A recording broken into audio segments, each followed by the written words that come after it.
programa de hoje estamos recebendo a visita da doutora Vanessa Sola, mas antes de fazer a apresentação da nossa convidada, vamos ter a palavra do pastor Getúlio da Igreja Batista Betel. Olá, você assinante, você que está conosco no programa Família, a equipe do programa Família, Cláudio, um abraço querido a todos vocês.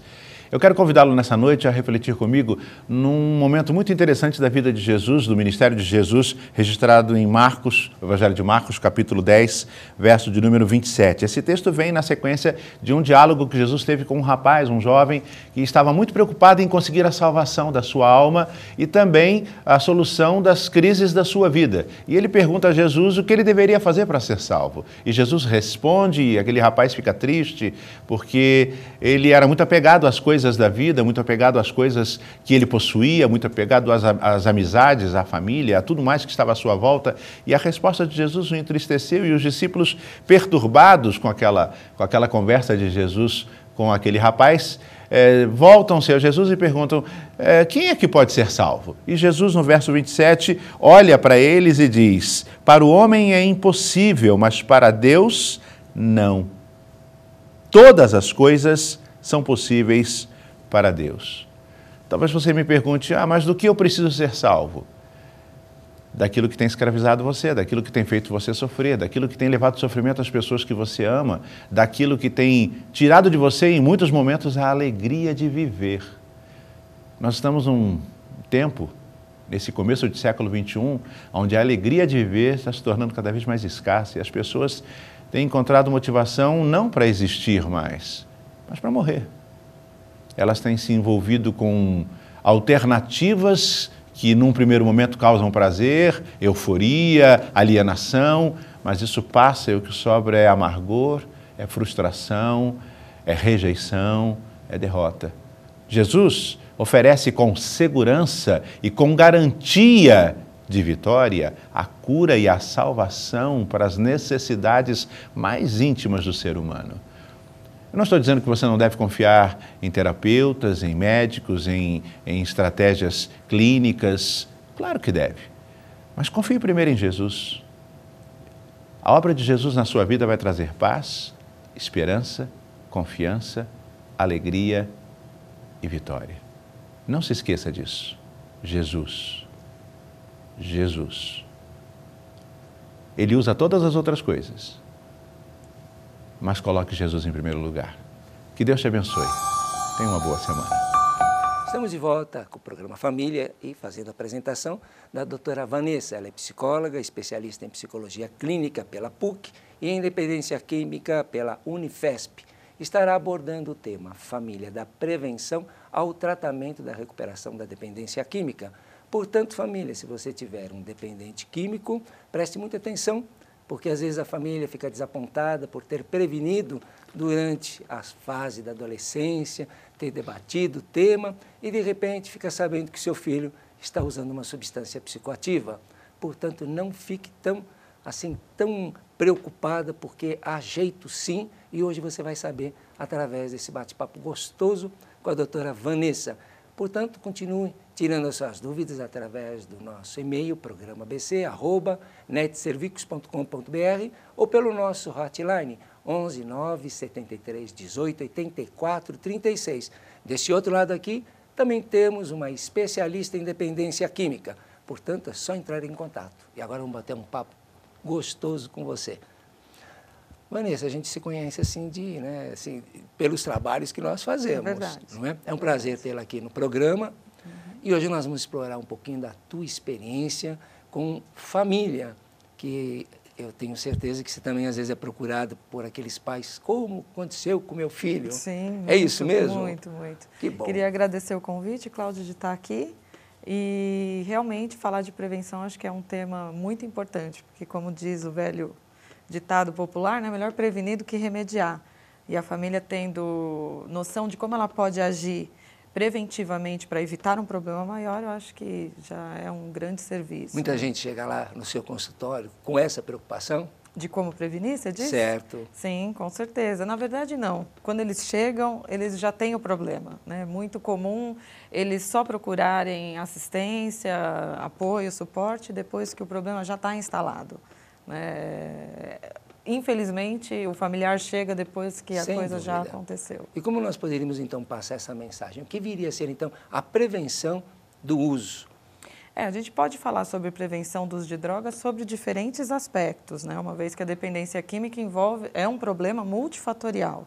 Então, a gente poderia falar de prevenção no nível individual, familiar, social, político, medidas de saúde pública, inclusive, uma vez que os aspectos que envolvem a dependência química são psicológicos, envolvem questões sociais do indivíduo, tudo aquilo que cerca essa pessoa e que vão constituir aí nos fatores de risco e proteção, que a gente costuma dizer, que estão envolvidos na possibilidade de ele vir a entrar em contato com a substância química e, em consequência, desenvolver uma dependência. E no caso, assim, que uma família, né, assim, às vezes a gente tem, assim, a mãe que é professora, e ela fala, nossa, mas a gente fala tanto em sala de aula, chego aqui, falo com meu filho, dei uma cartilha, explico os malefícios que causam tais substâncias.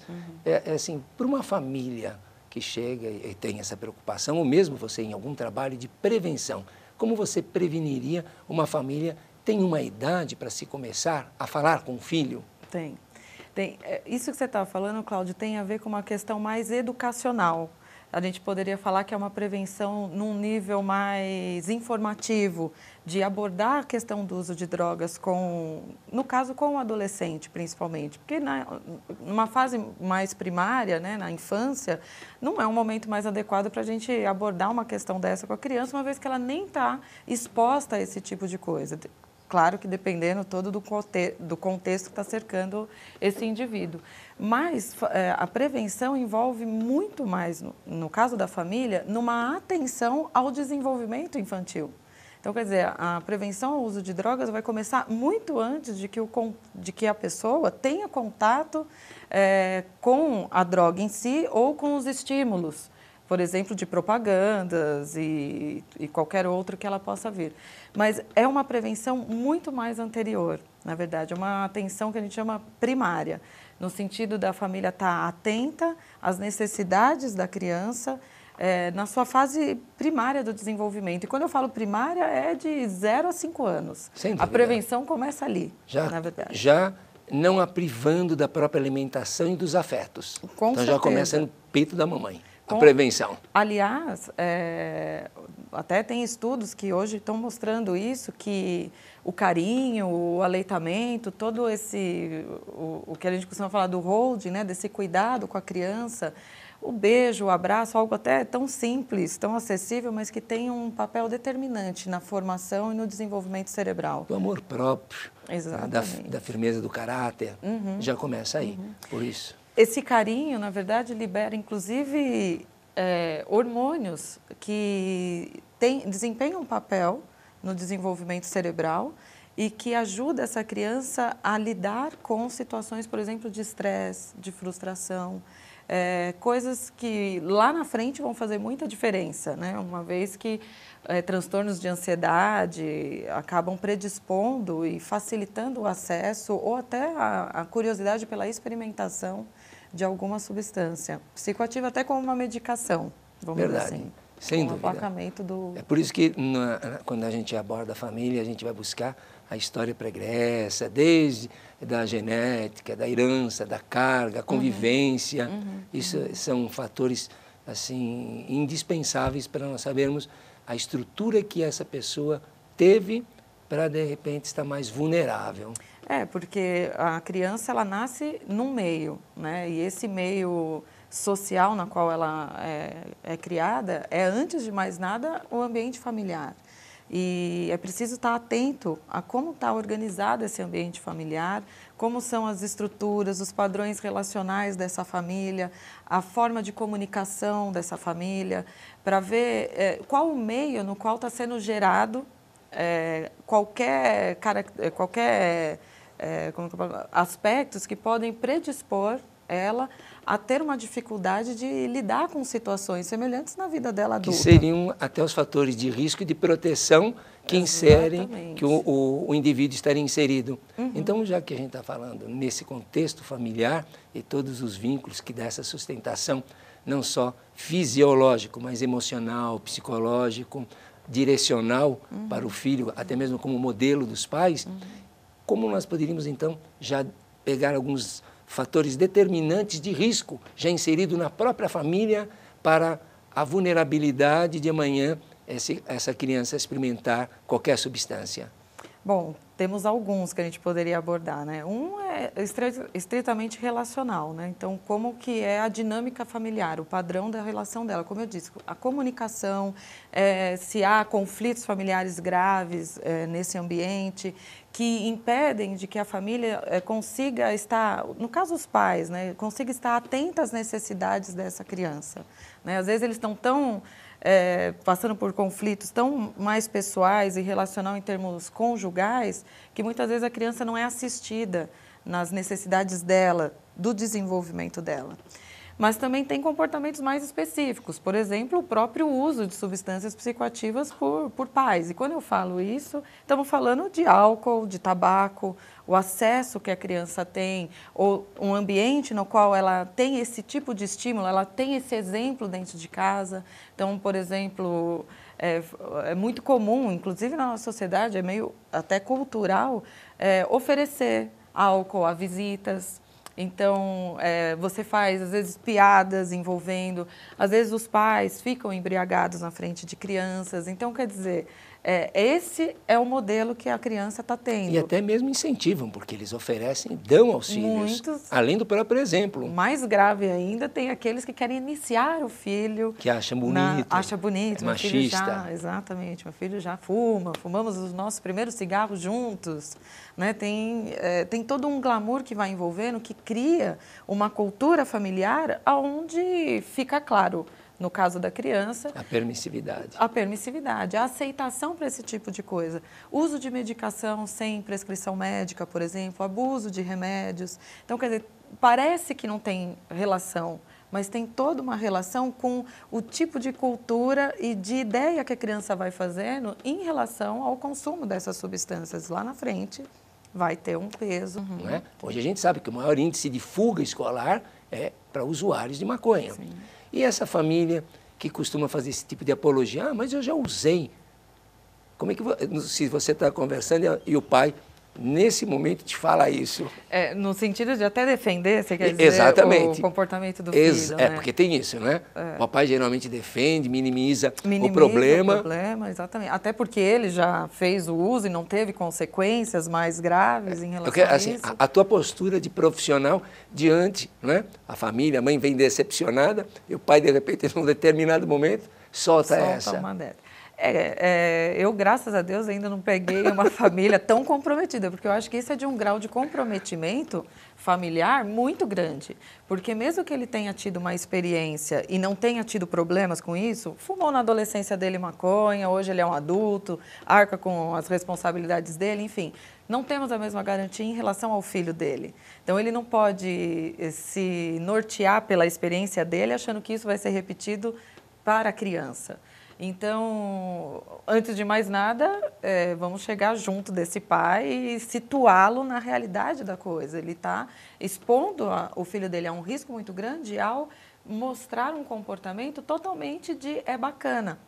Na verdade, eu até tive, eu estou aqui lembrando agora, uma experiência com um pai que soube que o filho estava usando maconha, não que ele tinha feito anteriormente, mas ele achou que não era problema. Deixa, coisa da juventude, ele vai usar, mas daqui a pouco ele para. Isso e mesmo. O menino foi parar na clínica, porque hoje a gente sabe que a maconha não é porta de entrada, mas há uma escalada no uso de drogas. Você começa com drogas mais leves, vamos dizer assim, e aos poucos você vai...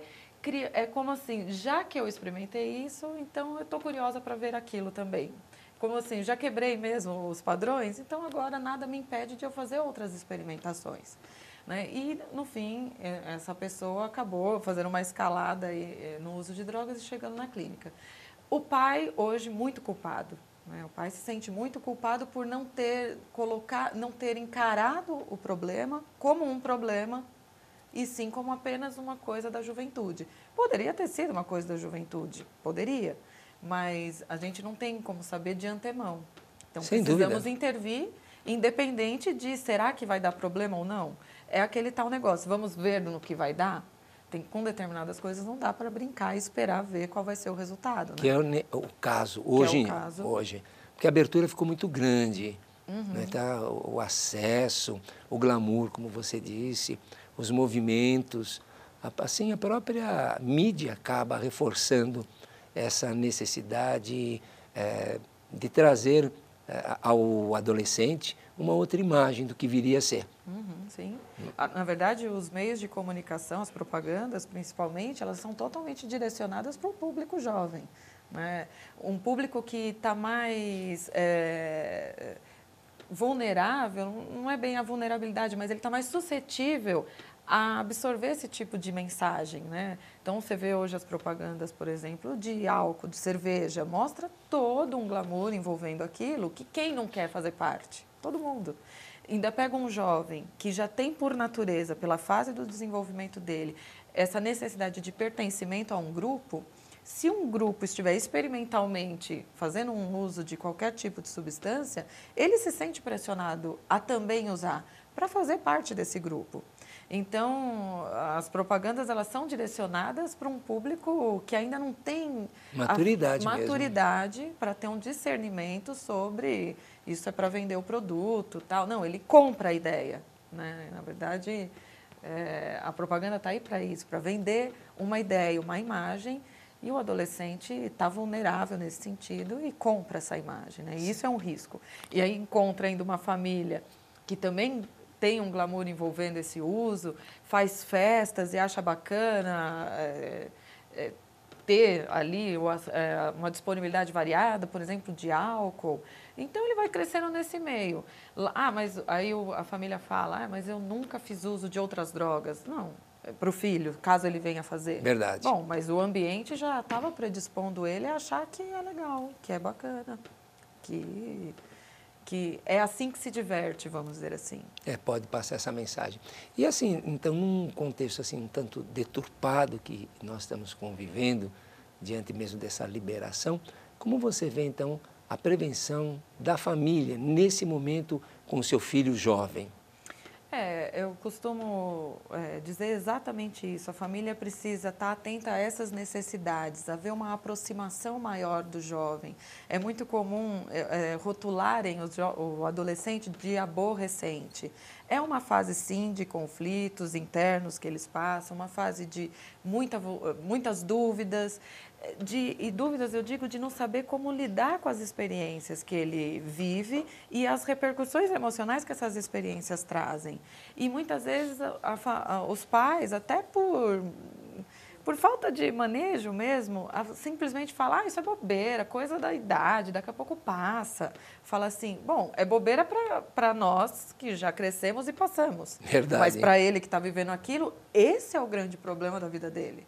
Né? E ele muitas vezes se sente desamparado nesse sentido, uma vez que acham que é bobeira determinados conflitos. Né? E ele vai acabar encontrando abrigo nos seus pares. Né? Então, a família ter essa aproximação, os pais precisam estar mais próximos do filho, acompanhar a rotina deles, não achar que ele sabe já se virar, que ele vai saber. E quando eu digo acompanhar, também não é interferir, fazer por eles precisam ter uma certa autonomia. A adolescência é uma fase onde eles buscam essa autonomia e muitas vezes eles resistem às orientações dos pais, porque eles estão testando ser adultos, ganhar a própria autonomia deles, cortar a dependência infantil que existia antes.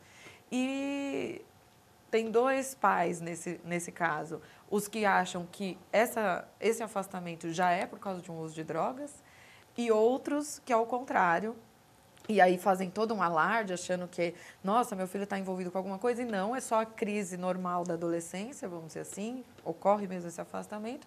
E outros, por outro lado, acham, é verdade, ele tem que ir, seguir a vida dele. E meio que vão abandonando a atenção a uma fase que é crucial do inclusive neurologicamente falando, né? É um momento onde muitas das conexões que foram formadas no decorrer da vida vão começando a ser podadas.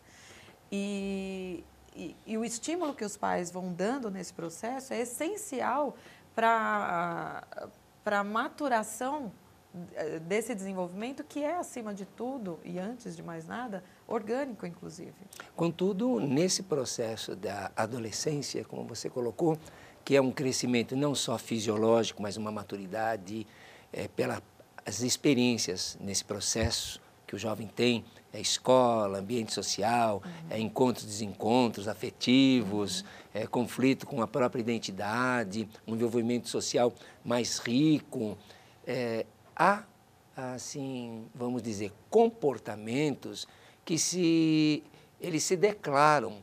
É mais claro para a família perceber, sim, se o filho está tendo comportamentos que têm a conotação do uso. Sim. Né? Quando você coloca que tem pais que sublimam ou pintam de colorido a cena, ou minimizam, eles estão muito doentes. Então, os pais? Com certeza. Porque eu costumo dizer que o jovem, ele dá de bandeja, ele mostra, eu estou usando. Ele diz, help, me ajuda. Sim, muitos deles ele é um chama grito, atenção, né? de todas as maneiras. E aonde que está o problema nesse momento, que é gritante? Às vezes o pai chega, me fala, olha, meu filho, fiquei sabendo agora. Primeira pergunta, seu filho é repetente? Ah, já repetiu. Quantas vezes? São 2 ou 3 anos. Que hora que ele levanta? Levanta meio-dia, não é? Já pegou o kit maconha, não é? O kit do usuário. Está achando tudo normal. Exatamente. Ou pegou a primeira vez, não, mas ele disse que é do amigo dele. E eles acreditaram. Então, pega o carro, volta a altas horas da noite, volta embriagado, não tem comportamentos de participante dentro da família. Exatamente. Que a família, todos têm um papel. Claro. Às vezes eu pergunto para a família, espera um pouquinho, família, pai, na sua família, você não tinha um papel definido? Era-se oba-oba? Tua família permitia-se dormir tal hora, você não tinha responsabilidade? Não, eu tinha, os tempos mudaram. Mudou conversa. Princípios de caráter nunca mudou. Nunca muda. Preguiça agora é o quê? Vagabundagem é o quê? Falta de solidariedade e de compromisso junto com a família é o quê? Então, eu costumo ver que o jovem dá de bandeja para a família que ele saiu da rota. Sim. Você vê coisas assim? Sim, com certeza. E é isso que eu chamo da família disfuncional, né? Ou seja, os papéis não são bem marcados, então há uma inversão de papéis, aonde fica exatamente uma situação onde os pais não se posicionam em termos de autoridade do filho. Eles são, inclusive legalmente, responsáveis pelo que os filhos fazem até pelo menos os 18 anos. Os pais são responsáveis pela conduta dos seus filhos e, de repente, eles agem de uma tal forma na qual eles não ficam atentos ou não dão esses limites que vão ser essenciais para que ele se torne lá na frente um adulto até funcional. Então, uma família que está disfuncional não consegue gerar um produto funcional, vamos dizer assim. Sem dúvida. Então, por isso que, quando a gente fala o tema da prevenção ao tratamento, porque a gente encontra, às vezes, famílias que falam, não, o problema é ele tem um problema, eu não tenho que me tratar, eu trouxe ele para o tratamento, simplesmente. Não, o problema é familiar, porque há algo não funcionando direito nessa família, no qual, o que a gente costuma dizer, esse paciente é o paciente identificado, onde ele catalisa, vamos dizer, essa disfuncionalidade nele. E com isso, como se, ele é que não está funcionando. Não, ele está sendo reflexo de um mau funcionamento de um sistema, na verdade, familiar. Então, é toda uma dinâmica que precisa ser trabalhada. E chegam realmente pais que subestimam, minimizam aquilo que está evidente, porque é inconsciente até esse processo, eles não se dão conta disso, mas é como se fosse o reflexo de uma falha. Então, eu não posso admitir que há um problema ali, porque se há um problema com o meu filho, eu falhei em algum momento. Sem dúvida. E eu não consigo encarar que eu possa ter falhado, né? E se eu falhei, eu vou ter que agora, então, saber aonde eu falhei e consertar. Então, é melhor deixar... Não está acontecendo nada, né? Então, a gente põe panos quentes e parece que é só uma coisa de adolescente. Ah, mas adolescente é assim mesmo. Eles são rebeldes mesmo, eles são assim mesmo. Então, é como se normaliza situações que não são normais. Há situações normais, Verdade. nem todas. Às vezes a gente, assim, esses dias mesmo, recebi algumas pessoas no consultório, pessoas que já passaram 5, 6 anos atrás. É lógico que eu não vou lembrar, mas a pessoa me diz assim, no caso, a mãe, geralmente é a mãe que se preocupa. Eu estive aqui há 4 anos, 5 atrás, você lembra? Era só maconha. Era só maconha. É só maconha, né? Não, naquela época, era só maconha. Aí eu perguntei, o que eu disse a você, mãe? Eu não pedi para você participar de um grupo. Você, mãe, eu não pedi para o seu filho, era só maconha, mas você deveria vir. Porque alguma coisa já estava, como você colocou, disfuncional dentro da casa. Ou seja, limites, já não estava tendo limites. Ou ainda essa preocupação de acompanhar as expectativas dos filhos. Sim. É por aí, não é por aí? Sim, com certeza. Eu diria assim, é um certo abandono, né, do papel dele de mãe ou de pai, do papel de educador, de cuidador, daquele que vai fomentar, que vai otimizar o desenvolvimento. Então, de repente, uma carência de uma orientação, porque o adolescente ele já tem esse ímpeto pelo novo, de assumir riscos. Aproveita isso, canaliza isso para atividades que vão produzir um bom desenvolvimento social e cerebral dele. Então, incentiva ele num esporte, incentiva ele numa música, em trabalhos voluntários, em grupos de jovens na igreja, enfim, aproveita isso. Mas há nesse sentido que eu falo, é um certo abandono de achar, ou por dificuldade, pode ser por própria limitação, mas acaba deixando a coisa e seguindo o seu curso. E nesse momento, viu, telespectador, é muito importante isso, o que está sendo comentado. Nesse momento, a família está emocionalmente abalada e não está tendo essa visão tão clara como está sendo colocado. Porque ela sabe que tem um problema e não sabe como resolver. É nesse momento que os grupos de mútua ajuda vêm, assim, a calhar. Então, a gente sempre sugere, família, procure um grupo do Amor Exigente, Naranão, grupos que lidam com filhos que já experimentaram qualquer substância. O nosso bate-papo está muito gostoso, já a gente vai continuar conversando esse papo gostoso com a doutora Vanessa. A gente volta já, um minutinho para o intervalo.